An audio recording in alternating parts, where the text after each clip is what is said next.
Hello and welcome to episode 35 of the barn door restoration. Last episode I built and installed the rear apron brackets. Now this episode, keeping with the theme of doing as little as possible in the hot weather, I cut the little pass-through tubes in the top hats for the shifting linkage.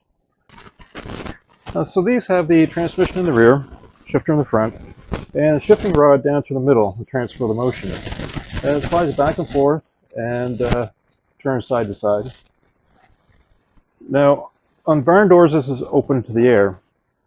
On later splits, they have a shifting tube. So the tube extends past the two top hats, front and rear top hats, and encases the shifting rod. And then they have like rubber boots on the ends. But on barn doors are open. So the I-beam has a guide, a plate. The hole, inside hole is flanged a bit, so it doesn't have a sharp edge set on the rod. It's set of flat. I covered that when I built these I-beams. But on the top hats, where they're hollow inside, they put a tube through. So there's a bracket inside, reinforcement, tube slides through, and it was flanged on both sides. Now, the shifting rod's not really supposed to run on those tubes. There's a spring that, kind of a spring plate that slides in the ends that kind of holds the rod up in the middle, allows it to slide on it. But driving, it would bounce. So putting these tubes through keeps the sharp edges away from the shifting rod.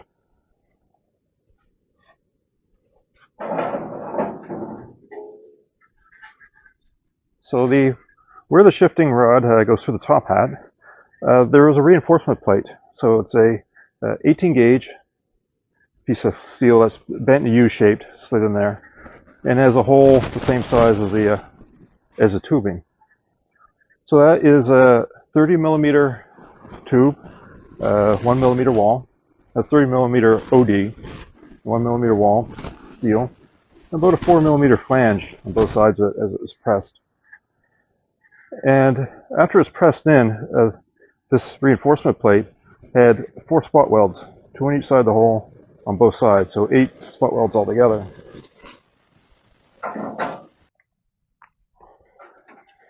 So the original top hats on this, very rusty. This is the one that goes in the front, but it did have these little tubes were still in them, and I was able to tell how wide the flanges were, the size of the tubes, and also where the spot welds were. There was still enough there to tell that. This one actually goes back here, and I was actually able to see the spot welds on this one too. Well, they're quite random. They're not much of a pattern to them, but basically 2 on each side of the hole, on each side. Also, the flanges are not very even. This one had a very small flange, but larger on this side. And this one here, the flange is basically the same size on both sides.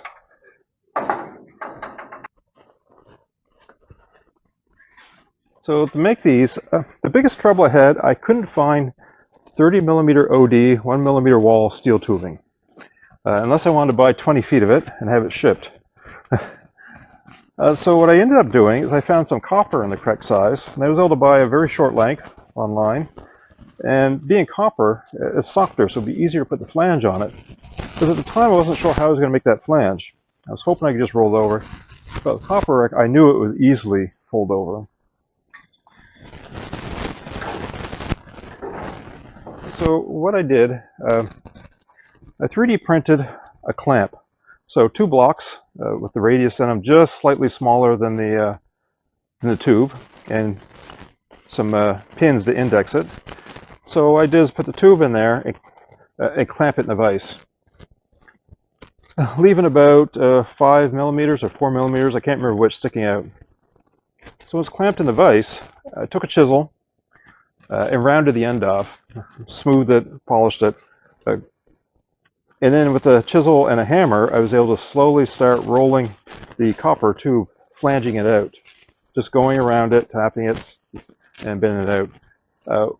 Once I got it out about 45 degrees, it was easier to come with the flat hammer and just tap it down, tap it flat. So they come out really nice. So I made 3 of those. So I flanged them, made them the right length, made 3. Then the plate that's inside, the reinforcement plate, they're really simple. So it's just a flat piece of steel, 2 30mm holes, and then folded. Now the trick is, the tubing's 30mm, the drill bit's 30mm, and there's a hole in the top hat and the reinforcement plate's 30mm. So they all have to line up perfectly to slide together. So bending the reinforcement plates, I had to make sure they're very square so that the holes would be able to line up, and of course the right height. The reinforcement plate also has to be exactly the right width, fit in there tight, or else a spot welder won't spot weld. It needs to have contact. So I made them the kind of friction fit in so they spot weld in place.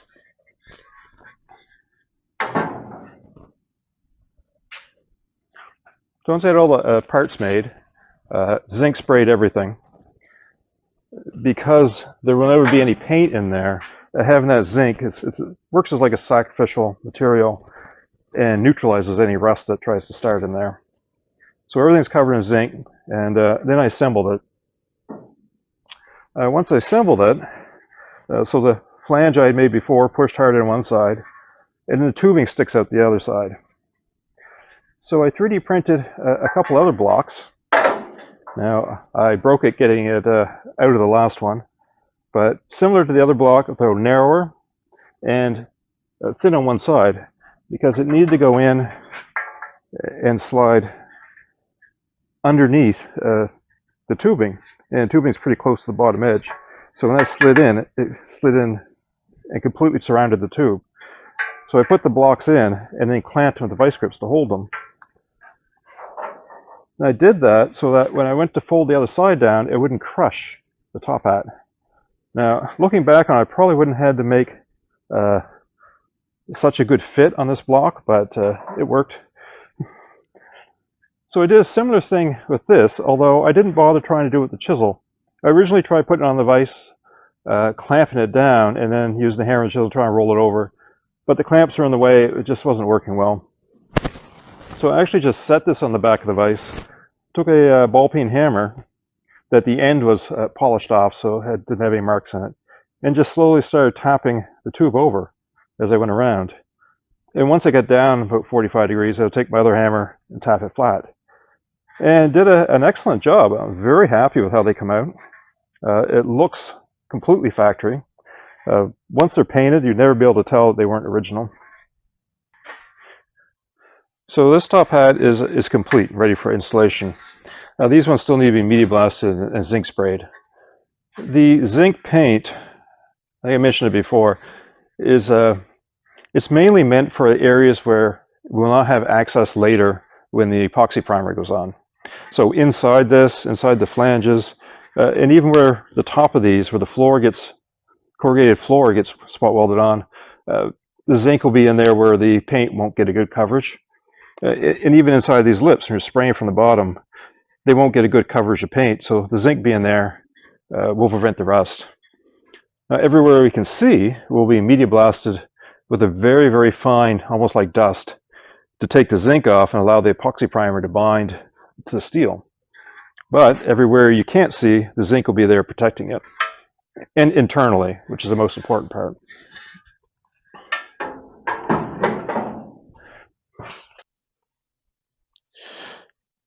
So I appear to be having some trouble with my audio, so if there's any static, I apologize for that. I have to re-record a little bit of it. Yeah, so I guess that about wraps up what I did for progress. Keep watching for some video of building these parts, assembling. You will notice that half the video is done in the winter and half was done this week. I started those as kind of a filler while I was waiting for some materials to start on the front. So I should mention I updated the drawings for the rear and the front crossmember. The holes for the heater duct were the wrong size. They were too small. I think I had 70 on the front, it should be 72. And in the back I had 78, and it should be 82. The heater duct is tapered on these. It's actually, heater duct should be 70 millimeters front, 80 millimeters rear. And then when you have to have some clearance, so what's wrong with the holes? I discovered it while fitting this one, and I said, something's not right here. I went through my rusty pile of parts. That's why I never throw anything out until I'm finished. And this rear cross member, one side still had a bit of the arc in it, and I measured it. It's exactly an 82 millimeter diameter hole. So I'm going to have to scribe that and die grind it out. So I updated the drawings online. And I mentioned it again that if you're using the drawings, before you start, make sure you have the latest version, because there's little details that are picking up that are wrong and tweaking the drawings.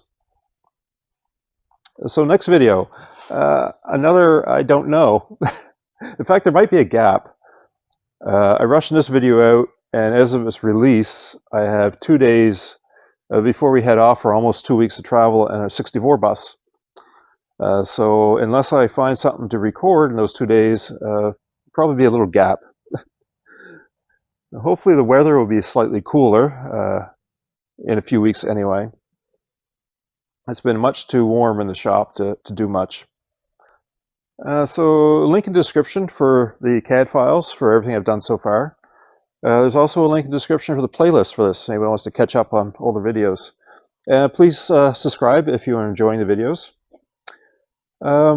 Thanks for the comments, I really appreciate them, and thanks for watching.